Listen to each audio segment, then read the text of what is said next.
ஆன்மீகத்துக்கு எதிராக இருக்கக்கூடிய எந்த கட்சியும் எதிர்கட்சியாவோ ஆளுமைக்கு வரவோ கூடாதுன்றது தான் என்னுடைய எண்ணம். இன்னைக்கு செக்குலர் செக்குலர் செக்குலர்னு பஜனை பண்ணுறவங்களை கேட்குறேன், எந்த மதத்தை நீங்கள் சப்போர்ட் பண்ணுறீங்க, எந்த மதத்தை எதிர்க்கிறீங்கன்றத நீங்கள் வாயால் சொல்லி சொல்லியே கெடுக்கிறீங்க உங்கள் காரியத்தை. நம்ம கோவிலையே அழிக்கக்கூடிய, நம்ம கோவிலை சுரண்டி தின்னக்கூடிய, நம்ம மதத்தையே அழிப்பேன்னு சொல்லக்கூடிய கட்சிக்கெல்லாம் ஏன் ஓட்டு போடுறீங்க?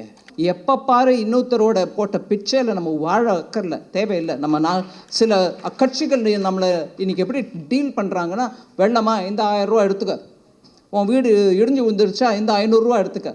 அந்த மாதிரி கட்சியோடு நம்ம அரசு நாடு முன்னேறாதுங்க. தயவு பண்ணி அரசியலில் எல்லாரும் ஒன்று இல்லை. நாங்கள் ஊழலோட ஒரு 10-50 வருஷம் வர கூட நடத்தியிருக்கோம் ஆட்சி, அதுவும் நல்லா தான் நடந்துச்சு. பிஜேபியையோ பிரதமரையோ திருப்பி கேள்வி கேட்குறாங்களோ அதே அளவுக்கு இந்த பக்கமும் கேள்வி கேளுங்கிறேன் நான். இங்கிலீஷில் சொல்லுவாங்க, யூ பிரே லைக் அ டாங்கி. கத்திக்கிட்டே இருங்க, ஐயோ கரப்ஷன் பாருங்க 2000 கோடி. எனக்கெல்லாம் 1,76,000 கோடினா அவ்வளோ அமௌண்ட்டா அப்படின்னு தோணும். ரிமூவ் மோடி, அது அஜெண்டாவுங்களா? ஏன் ரிமூவ் மோடி? போதைப் பொருளுக்கு இங்கே தான் பெரிய இடம்ன்ற அந்த திராவிட ஆட்சி நடக்கும் தமிழகத்தில் அந்த கட்சிக்கு ஓட்டு போடுவீங்களா? 500 ரூபா கொடுத்துட்டான், பிரியாணி பொட்டலம் கொடுத்தான், 6 பாட்டில் கொடுத்துட்டான், நம்ம வேற யாருக்காவது போட்டோம்னா வல்லரசு இல்லை புல்லரசாக இருப்போம். நமக்கு உங்கள் சண்டையெல்லாம் அந்த ரூமில் தானே. இறங்குங்க களத்தில். உன்னதமான பெரியோர்கள் வாழ்ந்த தமிழ்நாட்டில் இன்னைக்கு போதைப் பொருட்களா? இன்னைக்கு நேஷனல் பார்ட்டி உங்கள் கண்ணில் காங்கிரஸ் ஒன்று தான் படுதா? தமிழ்நாட்டிலேருந்து நேஷனல் பார்ட்டி நீங்கள் பார்த்தீங்கன்னா பாரதிய ஜனதா கட்சி உங்கள் முன்னாடி இருக்கு. அதில் கட்சி தலைவர் அண்ணாமலை முயற்சி பண்ணிட்டு இருக்காரு. நம்ம தமிழ் மக்களே, நம்மளுக்கு ஒன்று என்ன தான் வேணும்? அதெல்லாம் காதலை கேட்குற இனிமையாக இருக்கு. ஆனால் எங்களுக்கு போதைப் பொருள் தான் வேணுங்கிறோமா? மோதி மாதிரி ஐநாவில் போய் தமிழை பற்றி பேசணும், ஆமாம். பழமையான பாஷைன்னு சொல்லணும், ஆமாம், அதெல்லாம் வேணும். ஆனால் எனக்கு 6 பாட்டில் கொடுக்குறவன் தான் வேணும்னா எப்படிங்க? ஒரு கட்சியின் மீடியா ஸ்போக்ஸ் பர்சனாக இருந்த அந்த எக்ஸ்பீரியன்ஸை வச்சுட்டு ஜஸ்ட் ஒரு நிமிஷம் கடந்த 15-20 ஆண்டுகளில் மீடியாவில் நடந்த மார்ப்புகளை சொல்லிட்டு அந்த கான்டெக்ஸ்டில் ரங்கராஜ் பாண்டே அவர்கள் செய்யும் இந்த எக்ஸ்பெரிமெண்ட்டை பற்றியும் பேச விரும்புகிறேன். பிரிண்ட் மீடியாவை தான் நம்பி நம்ம நாட்டில் 50 வருஷம் ஜனநாயகம் மீடியா இன்புட்ஸ் எடுத்து, அது ரீஜனல் லாங்குவேஜஸ்லேயும் இருந்திருக்கலாம், இங்கிலீஷ்லேயும் இருந்திருக்கலாம். பிரிண்ட் மூலமாக தான் நம்மளுக்கு மெஜாரிட்டி அரசியல் விஷயங்களோ, சமுதாயத்தை பற்றிய விஷயங்களோ, இல்லை எக்கானமி பற்றி விஷயமோ நம்மளுக்கு புரிஞ்சிருக்கும். சின்ன வயசில் நம்ம எல்லாருக்கும் எங்களுக்கெல்லாம் சொல்லி வளர்த்தாங்க, பேப்பரை படி, 4 விஷயம் தெரிஞ்சுக்கோ, அதனால் உன் பாஷையும் இம்ப்ரூவ் ஆகும், விஷயமும் புரியும், உலகத்தில் என்ன நடக்குதுன்ற ஒரே இடத்துல நம்மளுக்கு செய்தி கிடச்சிரும் அப்படின்னு சொல்லி பல விதமாக பேப்பரை படி, மேகசின்ஸை படி, அதுலேயுமே சில எழுத்தாளர்கள் எழுதுறத படி அப்படின்னு சொல்லி வளர்த்தாங்க. அதனால தான் நம்மளோட பொலிட்டிக்கல் ஒப்பீனியன் ஃபார்ம் பண்ண முடிஞ்சிச்சு. அதை தவிர என்னோடய காலேஜ் டேஸ் வரைக்கும் கூட பப்ளிக் மீட்டிங் போய் அட்டன் பண்ணு. அரசியல் குடும்பம் இல்லைங்க எங்கள் குடும்பம், இருந்தாலும் பப்ளிக் மீட்டிங் அவங்க எடுத்து பேசுகிற விஷயங்கள்லாம் தான் நம்ம நாட்டுக்கு முக்கியமான விஷயம் அப்படின்னு சொல்லி வளர்த்தாங்க. நான் போயிருக்கிறேன், நிறைய மீட்டிங் போயிருக்கேன். திருச்சியில் எங்கள் அப்பாவே என்னை கூட்டிகிட்டு போயிருக்காரு. நல்ல ஒரு last major impactful public meeting நான் அட்டன் பண்ணேன்னா, அது இன்றைக்கி திருச்சிக்கு போயிட்டு வந்ததுனால மெமரி ஃப்ரெஷ்ஷாக இருக்குது. கலெக்டர் ஆஃபீஸ் போகிற வழியில் நல்ல ஒரு ஓப்பன் யார்ட், பெரிய மைதானத்தில் இந்திரா காந்தி அம்மா வந்து பேசினாங்க. I have attended that meeting. அந்த மாதிரி இப்படி ஒவ்வொரு விதமாக நம்ம செய்திகளை கலெக்ட் பண்ணிடணும். பிரிண்ட் மீடியா ஆர் நியூஸ் சேனல்னால் ஆல் இண்டியா ரேடியோ, இல்லை இந்த மாதிரி பப்ளிக் மீட்டிங்.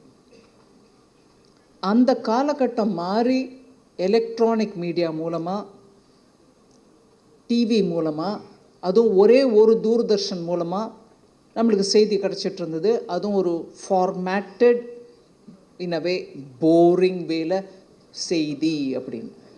அதில் ஒரு அனாலிசிஸோ இல்லை அதில் ஒரு இன்டர்பிரிட்டேட்டிவ் வேல்யூவோ, இந்த செய்தியை இப்படி சொன்னால் ஒரு விதம், அதே செய்தியை இன்னொரு விதத்தில் சொன்னால் இன்னொரு விதம், அதெல்லாம் ஒன்றும் இல்லாமல் ஒரு பிளாண்டாக நியூஸ்.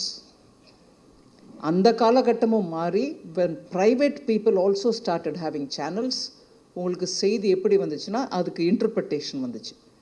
நம்ம அதை ஒரு ஆஹா நல்ல ஒரு சாய்ஸ் கிடைக்குது, இத்தனை விதமாக இதெல்லாம் பற்றி யோசிக்க முடியுது அப்படின்னு நினச்சிட்டு இருந்தோம். ஆனால் அதுலேயுமே நீங்கள் பார்த்தீங்கன்னா மெதுவாக இந்த டிவினா இந்த நியூஸ் தான் கொடுப்பாங்க, இந்த டிவினா இதுதான் வரும். ஒரே டிவியில் எல்லா விதமான வியூ பாயிண்ட்ஸும் வரத்துக்கான வாய்ப்பை நம்ம சீக்கிரத்தில் இழந்துட்டோம். ஏன்னா எல்லாரும் அவங்கவுங்க ஃபண்டை போட்டு நடத்துகிற டிவினால இப்படி தான் வந்துகிட்டே இருந்துச்சு. பிரிண்ட் இருந்த காலத்தில் பிரிண்ட் ஒன்று தான் அப்படின்னு இருந்த காலத்தில் கூட நீங்கள் பார்த்தீங்கன்னா ரஃப்பாக எல்லாரும் ஒரே விதத்தில் போட்டுட்டு இருந்தாங்கன்னா யாரோ ஒருத்தர் தான் அதை பற்றி இன்னும் நல்ல டீட்டெயிலாக அனலைஸ் பண்ணி இல்லைங்க இதுதான் விஷயம் அப்படின்னு முகத்தில் அடித்த மாதிரி சொல்லக்கூடிய திறமை இருந்த பத்திரிகையாளர்கள் ரொம்ப குறைச்ச பேர் தான். அது அவங்க தனியாக வழியில் ஒரு பத்திரிகையே நடத்தணும் அப்படின்னா அதுக்கு வேறு விதமான தைரியமும் இருக்கணும், பணமும் இருக்கணும், சப்போர்ட்டும் இருக்கணும். இல்லாட்டினாலும் நடத்தினவங்க இருக்காங்க. அதில் நான் தமிழ்நாட்டில் ஷோவை பற்றி நம்ம எப்போதும் மரியாதையாக பேசணும். அவர் மீதையும் நிறைய தாக்குதல் நடந்துச்சு. அவர் துக்ளக்கு நடத்துறதுக்கும் கஷ்டப்பட்டார். பட் நம்மளுக்கு தெரியும் ஒரு ஆன்டி எஸ்டாப்ளிஷ்மெண்ட் வாய்ஸ் அப்படின்னா அதை எடுங்க, அதில் வரும். எந்த கட்சின்னு பார்க்காம உண்மையாக எடுத்து சொல்வாங்க. ஸோ நீங்கள் பிரிண்ட் பார்த்தீங்க, ஒரே மொனாட்டனஸாக தூர்தர்ஷனில் அப்போ இருந்த தூர்தர்ஷனில் இருந்த நியூஸ் பார்த்தீங்க. அதுக்கப்புறம் சாய்ஸ் வந்துருச்சுன்னு நம்ம நினச்சோமே தவிர அந்த சாய்ஸ்லையுமே இந்த டிவிக்கு போனால் இந்த செய்தி உங்களுக்கு கிடைக்கும், இந்த கட்சியை சப்போர்ட் பண்ணி நியூஸ் வேணுமா அந்த சேனலில் பார்த்துக்கோங்க அப்படிங்கிற அந்த அளவுக்கு ஒரேடியாக எவ்ரிபடி டுக் தேர் ஓன் பாத். மீடியாங்கிறது நம்மளுக்கு எப்படி உதவியாக இருக்கணும், எல்லா செய்தியும் எடுத்துகிட்டு வரணும், அதில் இருக்கக்கூடிய 2 பக்கத்தையும் எடுத்து சொல்லணும், 3ஆம் பக்கம் இருந்தால் 3ஆம் பக்கத்தையும் சொல்லணும். அந்த மாதிரி ஒரு எக்ஸ்பெக்டேஷன் என்றைக்கும் மீட் ஆகலை.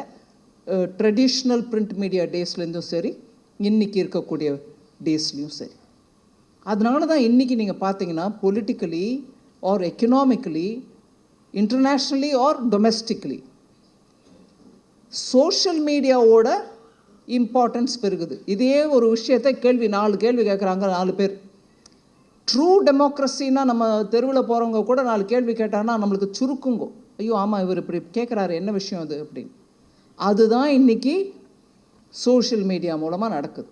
ஆனால் அதையுமே மிஸ்யூஸ் பண்ணுறவங்க இருக்காங்க. அதை அப்படி ஒரு பக்கத்தில் வச்சுட்டு நம்ம பார்த்தோம்னா யாரும் இன்றைக்கி சரியான கேள்வி கேட்குறவங்களுக்கு பதில் சொல்லாமல் போயிட முடியாது. அதனால தான் நிறைய கொந்தளிப்பு இருக்குது. எங்கேயுமே ஒரு ஸ்திரத்துவம் இல்லை, எங்கேயுமே ஒரு ஸ்டேபிளாக போக முடியல. நீங்கள் போயிட்டுருக்கீங்கன்னா ஒரு 1000 கல் உழுது அதுக்கு ஒவ்வொரு கல்லுக்கும் பதில் சொல்லிட்டே நீங்கள் இன்னும் போயிட்டே இருக்கணும்.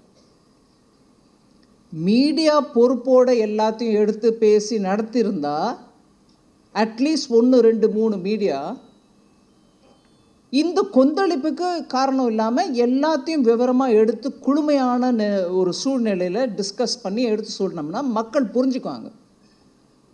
இன்றைக்கி மக்கள் புரிய வைக்கிறதுக்கே நம்ம இவ்வளோ முயற்சி ஏன் எடுக்கணுமா இருக்குன்னா குழப்பிடுறாங்க. முதல்ல புரிய வைக்காமல் அவங்க லைனை போட்டு அவங்களுக்கு வேணுங்கிற மாதிரி அதை பிசைஞ்சு குடஞ்சி எடுத்து தூக்கி போட்டு இல்லைங்க இதுதான் அவங்க சொல்கிறதெல்லாம் கேட்டு மக்கள் கன்ஃபியூஸ் ஆன பிறகு ஐயா அதெல்லாம் இல்லைங்க இதுதான் சொன்னால் அழுத்து போயிடுறாங்க. மனுஷன் அலுப்பாயிடுது. போங்கய்யா நீங்கள்லாம் எல்லாரும் ஒன்று தான் அப்படிங்கிற நிலைமைக்கு எல்லாரும் ஒன்று இல்லைங்கிற காலம் வந்திருக்கு. இன்னைக்கு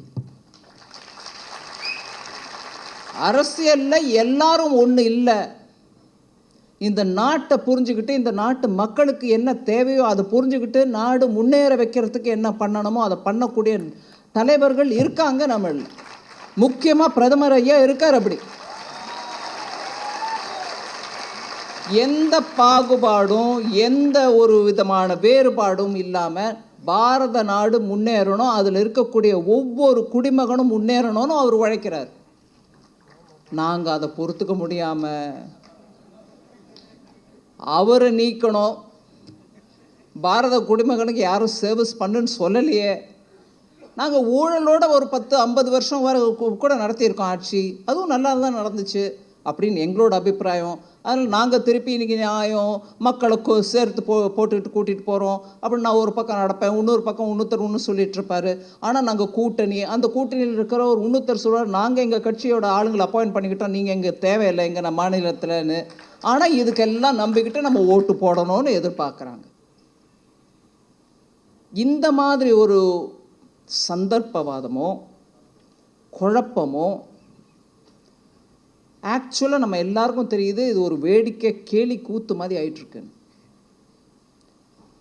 நிற்க வச்சு ஒரு தரம் நீங்கள் இந்த நாட்டுக்கு நெக்ஸ்ட் 25 வருஷத்துக்கு என்ன பண்ணலான்னு விரும்புகிறீங்க, என்ன பண்ண போகிறீங்கன்றதை எடுத்து வரைங்கன்னு சொல்ல மீடியா இல்லைங்க.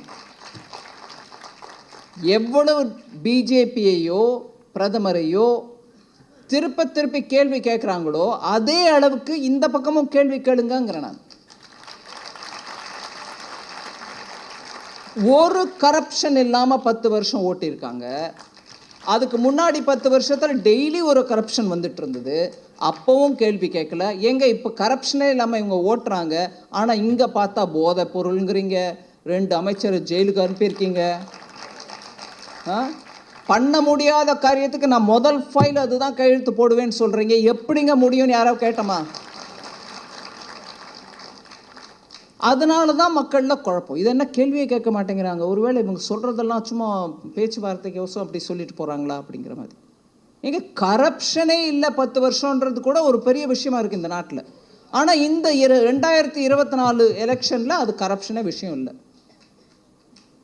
எப்போ அது விஷயமாவது? நீங்கள் எதிர்கட்சியில் இருந்துட்டு அங்கே 1000 கரப்ஷன், நீங்கள் இங்கிலீஷில் சொல்லுவாங்க யூ பிரே லைக் அ டாங்கி, கத்திக்கிட்டே இருங்க, ஐயோ கரப்ஷன் பாருங்க 2000 கோடி. எனக்கெல்லாம் 1,76,000 கோடினா அவ்வளோ அமௌண்ட்டா அப்படின்னு தோணும். அந்த அமௌண்ட்டுக்கு கரப்ஷன் பண்ணால் கூட நாங்கள் கத்திக்கிட்டு இருக்கோம் பார்லிமெண்ட்டில், என்னது இது இப்படி நடந்துச்சா அப்படின்னு எதிர்கட்சியில் இருந்துக்கிட்டு. மீடியா அந்த நம்பரை போடுறாங்களே தவிர அது எப்படி நடந்துச்சு, அது என்ன அளவுக்கு கரப்ஷன், அது நாட் ஓன்லி தட், ஒவ்வொரு கரப்ஷன்லையும் எவ்வளோ இருக்குது, அதெல்லாம் கூட சர்ச்சைக்கு எடுத்துகிட்டு வர்றதுக்கு உயிர் போச்சு எதிர்கட்சிக்கு. இன்றைக்கி நான் கேட்குறேன், கரப்ஷன் இல்லை ஒத்துக்கோங்க, சரி கரப்ஷனை விட்டுருங்க, கரப்ஷன் இல்லை நாங்களும் கரப்ஷன் இல்லாமல் கொடுப்போம், அதை நீங்கள் எடுத்துக்கலாம் கிராண்டடாக அப்படின்னு சொல்லிவிட்டு என்ன நாங்கள் கொடுப்போம் மக்களுக்கு, 25 வருஷத்தில் நாங்கள் என்ன பண்ணலான்னு இருக்கோம். நீங்கள் சொல்கிறீங்களா 2047 டெவலப்டு கண்ட்ரின்னு சொல்கிறீங்களா? நாங்கள் 2047 என்னங்க 2030 நாங்கள் டெவலப் கண்ட்ரியாக பண்ண முடியும், எங்களுக்கு திறமை இருக்குன்னு சொல்லுங்கள். அவர் நீக்கிறது ஒரு அரசியல் கொள்கையாக இருக்க முடியாது. நான் என்ன பண்ண முடியும், என்னால் என்ன பண்ண முடியுன்றது தான் ஒரு கொள்கையாக இருக்கணும், அதை எடுத்து மக்களுக்கு சொல்லணும். இப்போ இருக்கிற 1 பாயிண்ட் அஜெண்டா, ரிமூவ் மோடி, அது அஜெண்டாவுங்களா? ஏன் ரிமூவ் மோடி? அவர் என்ன அநியாயம் பண்ணிட்டாரு, என்ன ஊழல் பண்ணிட்டாரு, மக்களுக்கோசம் பண்ணாமல் பாகிஸ்தானுக்கோ இன்னொரு நாட்டுக்கோ பண்ணிட்டு இருக்காரா? என்னது இப்போ நடக்கிற அரசியல் என்னதுன்னு நான் கேட்குறேன். அதனால கிளியராக தெரியுது, அந்த இண்டி அலையன்ஸ் நம்மளுக்கு ஒரு எலெக்ஷன் டைமில் ஒரு என்டர்டெயின்மெண்ட். நம்ம நாட்டில் பொது தேர்தல் எப்பொழுதும் கூட சம்மர் வெக்கேஷனில் தான் நடக்கும். வெயில், எல்லாரும் அந்த உருக்கிற வெயிலில் கேம்பெயினுக்கு போவாங்க, வேர்த்து ஊற்றுவாங்க, மக்களும் வெயிலில் நின்றுட்டுருப்பாங்க. ஆனாலும் அந்த எலெக்ஷன் கேம்பெயின் நடக்கிறதுனால அந்த பெரிய ஒரு மக்களை திரளாக கூட்டிகிட்டு வந்து பேசி இதெல்லாம் நடக்கும். அதில் நம்மளுக்கு சில சமயம் ரொம்பவே ஸ்ட்ரெனுவஸாக இருக்கும். எல்லா லீடர்ஸும் போகிறாங்க, எல்லா ஊருக்கும் போகிறாங்க, மக்களோட பேசுகிறாங்க. அந்த டைமில் இது ஒரு என்டர்டெயின்மெண்ட்டு நான் பார்க்குறேன். இல்லைன்னா ஒரு கட்சி, அந்த அலையன்ஸில் இருக்கக்கூடிய ஒரு கட்சியாவது, எனக்கு 1-2 விஷயத்தில் ரொம்பவே நான் சீரியஸாக ஃபீல் பண்ணுறேன், அதை உங்களுக்கு முன்னாடி வைக்கிறேன். பொறுப்போடு நம்ம ஒரு கட்சியாக இருந்தோம்னா இந்த நாட்டில் இருக்கக்கூடிய பெரும்பான்மையான மக்களுடைய மதத்தை குறித்து இந்த கீழ்த்தரமாக பேசுவோமா? நீ எந்த மதத்தையும் ரொம்பவே பக்கத்தில் சேர்த்துக்கவும் வேணாம், எந்த மதத்தையும் தாழ்வும் படுத்த வேண்டாம். அந்த எமர்ஜென்சி காலத்தில் இல்லீகலாக நீடிக்கப்பட்ட லோக்சபாவில் செக்குலர் சோஷலிஸ்ட் அப்படின்னு கான்ஸ்டிடியூஷனே மாற்றினவங்க, அதுவும் இல்லீகலாக நீடிக்கப்பட்ட 5 வருஷம் தானே லோக்சபா, 6வது வருஷம் நடத்தி அந்த அம்மா அதெல்லாம் மாற்றினாங்க.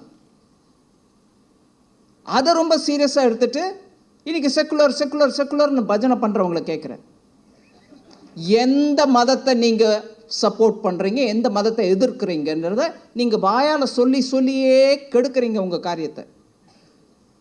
எந்த மதத்தை நீங்கள் சப்போர்ட் பண்ணுறீங்கன்றதை பற்றி நம்ம கேள்வி அவங்க சொல்லி கேட்டுட்டோம், நிறையா செஞ்சும் பார்த்துட்டோம் நிறையா. எந்த மதத்தை அழிக்கணும்னு பார்க்குறீங்கன்னா அதுக்கு ஒரு அவுட்ரேஜ் இல்லாத போகிறது இந்த நாட்டில் தான். நான் அந்த மதத்தையே ஒழிப்பேன், அந்த மதத்தை கம்ப்ளீட்டாக நீக்குவேன், அது டெங்கு, அது இது, அது மலேரியா. என்னங்க இந்த நாட்டில் அவுட்ரேஜ்ன்றது இருக்குதா?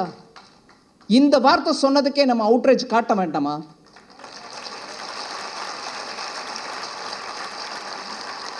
இந்த ஹாலில் உட்காந்துருக்கிறவங்களே பெரும்பான்மையானவர்கள் அந்த மதத்தை தான். உங்களை டெங்குங்கிறாங்க, உங்களை மலேரியாங்கிறாங்க, நீங்கள் ஒழிங்கணும், உங்களை அழிக்க தான் நான் வந்திருக்கேங்கிறாங்க. இதாங்க அரசியல்? இதுக்கு தானே அந்த அம்மா 6வது வருஷத்தில் செக்குலர்னு போட்டுச்சு. அந்த செக்குலர் தான் இன்னைக்கு நான் எனக்கு மூல மந்திரமாக வச்சுட்டு அரசியல் நடத்துகிறேங்கிறீங்க. அப்போ எப்படி ஒரு மதத்தை மாத்திரம் அழிக்க முடியும்? எல்லா மதத்தையும் அழிப்பா பார்க்கலாம், சேலஞ்ச் எடுக்கலாம். வாங்க எல்லாரையும் மலேரியான்னு சொல்லுங்கள், எல்லா மதத்தையும் நான் ஒழிக்கிறேன்னு சொல்லுங்கள். இல்லை, அதுக்கு தைரியம் இல்லை. ஏன்னா எவரை பற்றி பேசுகிறீங்களோ அவங்க எழுந்து நின்று உங்களை 4 அடி போட மாட்டான்னு தெரியுன்றதுனால நாங்கள் பேசுவோம். இது கோழைத்தனம், இது முழுமையான கோழைத்தனம். அதனால ஆன்மீகத்துக்கு எதிராக இருக்கக்கூடிய எந்த கட்சியும் எதிர்கட்சியாவோ ஆளுமைக்கு வரமோ கூடாதுன்றது தான் என்னுடைய எண்ணம். இன்னைக்கு ஆளுமையில் இருந்துக்கிட்டே பேசுறீங்க. தைரியமாக ஒரு அன்பர் கேட்குறாரு, பாண்டே, ஏன் மத்திய அரசு மாநில அரசு கோவிலில் இந்த மாதிரி அநியாயம் பண்ணும்போது ஏன் அவங்களோட பவரை காட்டக்கூடாது? நான் வாசன் ஐயா கிட்ட சொன்னேன், பவரை எல்லா இடத்துலையும் காட்டக்கூடாதுங்க. 1. 2வது, நியாயப்படி பார்த்தீங்கன்னா கோவில், அறநிலைத்துறை இதெல்லாம் கூட ஸ்டேட் மேட்டர். கான்ஸ்டியூஷன் பிரகாரம் அந்தந்த ஸ்டேட்டில் அந்தந்த அறநிலைத்துறையை நடத்துறதுக்கான உரிமை அவங்கக்கிட்ட தான் இருக்கே தவிர சென்ட்ரல் கவர்மெண்ட் கிட்ட இல்லை. உத்தராகண்டில் மாத்திரம் பண்ணிங்களே அப்படின்னா அது ஆளும் கட்சி, அவங்களும் எங்கள் கட்சி, அவங்கக்கிட்ட சொன்னோம்ப்பா தம்பி கொஞ்சம் பார்த்து பண்ணுங்க. அந்த மாதிரி அறிவுரை கொடுத்தா எங்கெல்லாம் கேட்குற டைப் இல்லை. இவர் சொல்கிறாங்கல்ல, பாண்டே சொல்கிறாரு இல்லை, தமிழ்நாட்டில் நியாயமா மரியாதையா. இப்போ வாசன் அவர்கள், அவர்களுடைய தந்தையார் எல்லாரும் கூட டிக்னிட்டியோடு அரசியல் நடத்துகிறவங்க. அந்த டிக்னிட்டியோடு நடத்துறதுனால தான் பாண்டே சொன்னார் அவர் சீஃப் மினிஸ்டர் ஆக முடியாதோ என்னவோ அப்படிங்கிற மாதிரி. நான் அந்த மாதிரிலாம் கணக்கே போட மாட்டேன். ஆனால் ஒரு உண்மை இருக்குது, நம்ம எல்லாரும் ஒத்துக்கணும். அது அந்த டிக்னிட்டியோடு இருந்த மூப்பனார் ஐயாவை தான் பிரதமரை ஆக்க விடலை அந்த காங்கிரஸ். டிக்னிட்டியோடு இருந்த காமராஜரை தான் அவங்க என்னெல்லாமோ பிளான் எல்லாம் போட்டு இறக்கி விட்டாங்க. மூப்பனார் ஐயாவை சிஎம் கூட பண்ண முடியல. அதனால டிக்னிட்டியோடு இருந்து கோவில், அறநிலைத்துறை ஸ்டேட் கவர்மெண்ட்டு தான் அப்படின்லாம் சொல்லிட்டு உத்தராகண்டில் பண்ணிங்களே இங்கே ஏன் பண்ணக்கூடாதுன்னெலாம் கேள்வியெல்லாம் எப்படி வருது பாருங்கள் குழப்பத்துக்கு. அரே, டிக்னிட்டிக்கு மதிப்பு இல்லாதவங்க நம்ம கோவிலை மாத்திரம் நினச்சிட்டு உத்தராகண்டில் பண்ணேன்னு இங்கே இறங்கினேன்னா அந்த மாதிரி அரசியல் பண்ணக்கூடியவங்க மோடி ஐயா இல்லை. ஆனால் நான் உங்களை திருப்பி கேள்வி கேட்குறேன், ஒரு அரசியல் கட்சியில் இருந்துக்கிட்டு இன்றைக்கி மந்திரியாகவும் இருந்துட்டு பாண்டே போல ஒரு ஜேர்னலிஸ்ட்டுக்கு முன்னாடி நான் இந்த கேள்வி கேட்குறேன், இந்த அம்மா என்ன புத்தி தக்குவா, தெலுங்கில் சொல்கிறேன், சாரி, புத்தி தக்குவான்னு, மூளை குறைச்சலாக இருக்கா, இவங்களுக்கு என்ன ஒன்றும் புரியலையா விவகாரம், எலெக்ஷன் அனௌன்ஸ் பண்ணிருக்காங்க, இந்த அம்மா இப்படி பேசுதேன்னு நினைக்காதீங்க. நம்ம கோவிலையே அழிக்கக்கூடிய நம்ம கோவிலை சுரண்டி தின்னக்கூடிய, நம்ம மதத்தையே அழிப்பேன்னு சொல்லக்கூடிய கட்சிக்கெல்லாம் ஏன் ஓட்டு போடுறீங்க?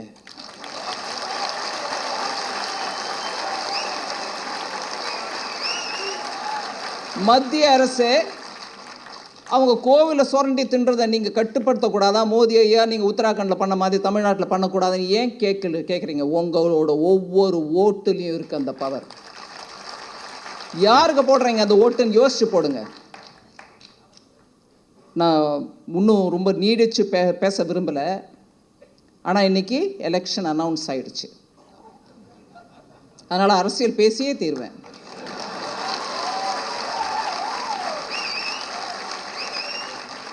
தமிழ்நாட்டில் இன்னைக்கு இங்கே உட்காந்துட்டு லேசி சிட்டிசன் நம்ம தான் அப்படின்னு காட்டக்கூடாதுங்க. கை தட்டுறோம், விறுவிறுப்பாக பேசுகிற பாண்டேயை பற்றி நல்ல உன்னதமாக பேசிக்கிறோம். ஆஹா இந்த மாதிரி தான் இருக்கணும், ஜேர்னலிஸ்ட்டு சோ ஐயா மாதிரி இருக்கார் இவர். இதெல்லாம் சரி. அன்னைக்கு எங்கே ஊருக்கு போகலான்னு பிளான் பண்ணுறீங்க உங்கள் குடும்பத்தோட? ஓட்டு போட போவீங்களா? க்ரௌட் க்யூவில் நிற்பீங்களா? ஓட்டு போடுவீங்களா? உங்களோட ஒரு 10 பேரை கூட்டிகிட்டு போவீங்களா? போதைப் பொருளுக்கு இங்கே தான் பெரிய இடம்ன்ற அந்த திராவிட ஆட்சி நடக்கும் தமிழகத்தில் அந்த கட்சிக்கு ஓட்டு போடுவீங்களா? நீங்கள் மாத்திரம் இல்லை, உங்களோட இருக்கக்கூடிய 10 பேர்கிட்ட போய் நீங்கள் ஒரு நிமிஷம், நான் அந்த சென்டென்ஸ் முடிக்கிறதுக்கு முன்னாடி ஒன்று சொல்கிறேன். கட்சி தொண்டர்கள் தான் ஒவ்வொரு கையில் இந்த மாதிரி ஒரு பீஸ் ஆஃப் பேப்பர் எடுத்துகிட்டு போய் மோடி ஐயா அதெல்லாம் பண்ணார் 10 வருஷத்துக்கு, நீங்கள் கமலம் பார்த்து தாமரைக்கு ஓட்டு போடுங்க அப்படின்னு ஒவ்வொரு கட்சியும் போகும். தினகரன் ஐயா கட்சி போகும், வாசன் ஐயா கட்சி போகும், எல்லாரும் போவாங்க. ஆனால் நான் நம்ம நாட்டு ஜனநாயகம் இன்னைக்கு இருக்கக்கூடிய நிலைமையில், நம்ம நாடு இன்னும் 25 வருஷத்துக்குள்ள நல்ல ஒரு டெவலப்டு வல்லரசாக மாறணுன்ற இந்த நிலைமையில் இன்னைக்கு இருக்கக்கூடிய இளைஞர்களும் சரி, நீங்களும் சரி, எல்லாரும் சரி, பெண் ஆண் எல்லாரும், ஹிந்து முஸ்லிம் கிறிஸ்டியன் யாராலும், நெக்ஸ்ட் 25 இயர்ஸில் நம்ம எடுத்துகிட்டு வரக்கூடிய ஆட்சிகள் தான் இந்த நாட்டை வல்லரசாக்கும். இதில் நம்ம ஆசைப்பட்டுக்கிட்ட 500 ரூபா கொடுத்துட்டான், பிரியாணி பொட்டலம் கொடுத்தான், 6 பாட்டில் கொடுத்துட்டான், நம்ம வேற யாருக்காவது போட்டோம்னா வல்லரசு இல்லை புல்லரசாக இருப்போம். நம்ம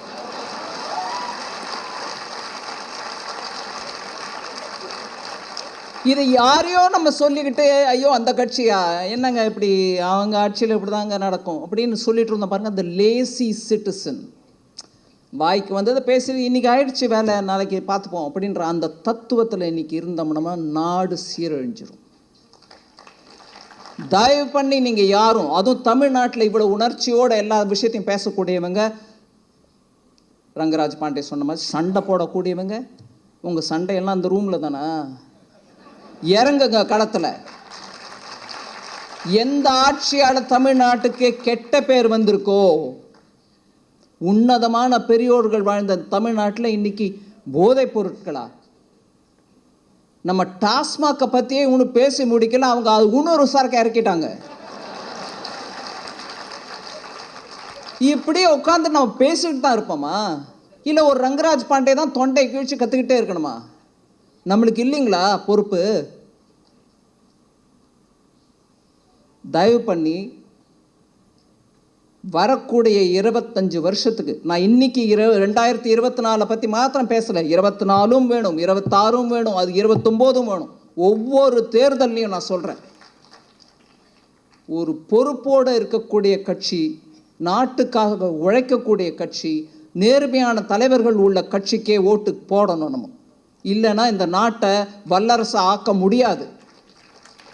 இந்த மாதிரி சுரண்டி தின்னு தன்னுடைய குடும்பத்தை தான் நல்லா வாழ்வுக்கு முயற்சி பண்ணுற கட்சிகளால் ஒரு விதமான முன்னேற்றமும் நாட்டுக்கு இருக்காது.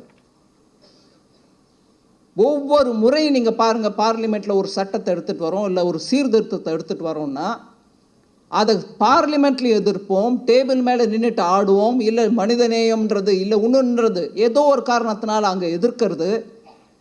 ஓட்டு போட்டு மெஜாரிட்டி ஓட்டோட வந்திருக்கிறவங்க அவங்க மேனிஃபெஸ்டோவில் சொல்லிருக்கிற ஒவ்வொன்றையும் செயல்படுத்துறதுக்காக பார்லிமெண்ட்டில் முயற்சி எடுக்கிறவங்களை தடுத்து நின்று அதுக்கு எதிர்ப்பாக, அதாவது மக்களுடைய ஓட்டுக்கு எதிர்ப்பாக நின்று அங்கே பார்லிமெண்ட்லேயும் ஒரு விதமான தீர்ப்பு எடுக்க முடியாத அளவுக்கு பண்ணிட்டு ரோட்டில் வந்து இங்கே வேறு விதமாகவும் பேசிட்டு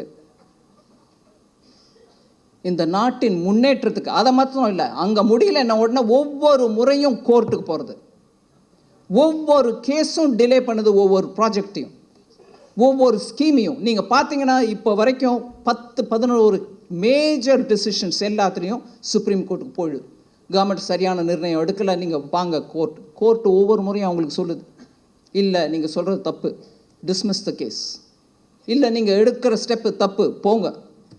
இப்படியாக பார்லிமெண்ட்லேயும் தொந்தரவு பண்ணுறது, தடுக்கிறது, கோர்ட்டு மூலமாகவும் தடுக்கிறது, ஒவ்வொன்றையும் கேஸாக சொல்லலாம். நாட்டின் டெவலப்மெண்ட்டுக்கு இவங்க ஆட்சி பண்ண 10 ஆண்டுகளில் டெவலப்மெண்ட்டை விட்டுருங்க, அவங்க சொந்த டெவலப்மெண்ட் பண்ணிக்கிட்டு போயிட்டு இருந்தவங்க. நாட்டின் டெவலப்மெண்ட்டுக்கு ஒருத்தர் உழைக்கலை. அதனால் நான் உங்கள் எல்லாரையும் இன்றைக்கி நான் கேட்டுக்கிறேன், இந்த தேதியை நம்ம மறக்கக்கூடாது. ரங்கராஜ் பாண்டேயோட சேனலும் நல்லா இருக்கணும், நாடும் நல்லா இருக்கணும். இன்றைக்கி நான் எலெக்ஷன் கமிஷன் மூலமாக இன்றைக்கி வந்திருக்க அனௌன்ஸ்மெண்ட், தயவு பண்ணி இந்த தேதியை மறக்காதீங்க. நம்மளுக்கு இங்கே எலெக்ஷன் நடக்கும்போது தமிழ்நாட்டில் ஒரு முதிர்ச்சி இருந்தது ஒரு காலத்தில். ஸ்டேட் லெவலில் ஸ்டேட் பார்ட்டிக்கு ஓட்டு போடுங்க, நேஷ்னல் பார்ட்டியை பார்லிமெண்ட்டுக்கு அனுப்புங்க இருந்துச்சுங்களா? இன்றைக்கி நேஷ்னல் பார்ட்டி உங்கள் கண்ணில் காங்கிரஸ் ஒன்று தான் படுதா? இல்லைங்க, அவங்க ஸ்டேட் லெவல் பார்ட்டிக்கு கூட மிஞ்சலை. நீங்கள் ஸ்ட்ரிக்ட்லி பார்த்தீங்கன்னா கர்நாடகாவில் ஏதோ ஜெயிச்சு வந்துட்டாங்களே தவிர வேறு எங்கெல்லாம், Himachal Pradesh state, yes I agree. இன்றைக்கி அவங்க சொல்லக்கூடிய ஒவ்வொரு ப்ராமிஸையும் ஆட்சியில் இருந்தபோது ராஜஸ்தானில் பண்ணி காமிச்சாங்களா? இத்தனை ரூபாய் இவங்களுக்கு கொடுக்குறேன், அது என்ன அப்ரெண்டைஸ்ஷிப்க்கு ஒரு லா எடுத்துகிட்டு வரேன், நியாயம் கொடுக்குறேன் நாட்டுக்கு. என்ன அநியாயம்? சவுத் ஆஃப்ரிக்காவா அப்பார்த்தெட் நடந்துட்டுருக்கா? ஒரு காலத்தில் சவுத் ஆஃப்ரிக்காவில் நெல்சன் மேண்டலா ஜெயிலில் இருந்த காலத்தில் சொல்லுவாங்க அப்பார்த்தெட். அந்த மாதிரி ஏதாவது அநியாயம் நடந்துட்டுருக்கா? இப்படிலாம் சொல்கிற அந்த கட்சிக்கு நான் கேட்குறேன், நீங்கள் சொல்கிறது நியாயமயமாக இருக்கட்டும், ராஜஸ்தானில் பவரில் இருந்த போது ஏன் பண்ணி காட்டல? இன்றைக்கி கர்நாடகாவில் எங்களுக்கு ஒரு சினிமாவில் காட்டுவாங்க பாருங்கள், ஒரு trailer, just as beginning, just ஒரு ஷார்ட் கொடுப்பாங்க, அதை பார்த்துட்டு நீங்கள் சினிமாவை போய் பாருங்கன்னுவாங்க. அந்த மாதிரி கர்நாடகாவில் பண்ணி காட்டுங்க முதல்ல. எங்கேயும் இல்லைங்க, மக்களை குழப்பம் பண்ணுறதுக்கு, மக்கள் மனசை குழப்பி விடுறதுக்கு இல்லாத ப்ராமிஸு, பாரத் ஜோடோ யாத்திரா அது இதுன்னு சொல்லிட்டு அலையிற பார்ட்டி தான் நேஷ்னல் பார்ட்டின்னு நினச்சிக்கிறாங்க அவங்க. அந்த ஸ்தானத்துலேருந்து என்றைக்கோ அவங்க இறங்கிட்டாங்க. அதனால் தமிழ்நாட்டிலேருந்து நேஷ்னல் பார்ட்டி நீங்கள் பார்த்தீங்கன்னா பாரதிய ஜனதா கட்சி உங்கள் முன்னாடி இருக்கு. அதில் கட்சி தலைவர் அண்ணாமலை முயற்சி பண்ணிட்டு இருக்காரு. கிரவுண்ட் செயல் இழந்து என்றைக்குமே பிஜேபி எந்த மாநிலத்திலும் இல்லாமல் தான் இருக்குது. நல்ல செயல் ஆக்கத்தோடு தான் இருக்காங்க. மோடி ஐயா தமிழ்நாட்டை பற்றி இன்னும் பேசாத இடம் இல்லை, தமிழ் மொழியை பற்றி பேசாத இடம் இல்லை, தமிழ் பண்பாட்டை பற்றி பேசாத இடம் இல்லை. நம்ம தமிழ் மக்களே, நம்மளுக்கு இன்னும் என்ன தான் வேணும்? அதெல்லாம் காதலை கேட்குற இனிமையாக இருக்கு, ஆனால் எங்களுக்கு போதைப் பொருள் தான் வேணுங்கிறோமா? மோடி மாதிரி ஐநாவில் போய் தமிழை பற்றி பேசணும், ஆமாம், பழமையான பாஷைன்னு சொல்லணும், ஆமாம், அதெல்லாம் வேணும். ஆனால் எனக்கு அரை பாட்டில் கொடுக்குறவங்க தான் வேணும்னா எப்படிங்க?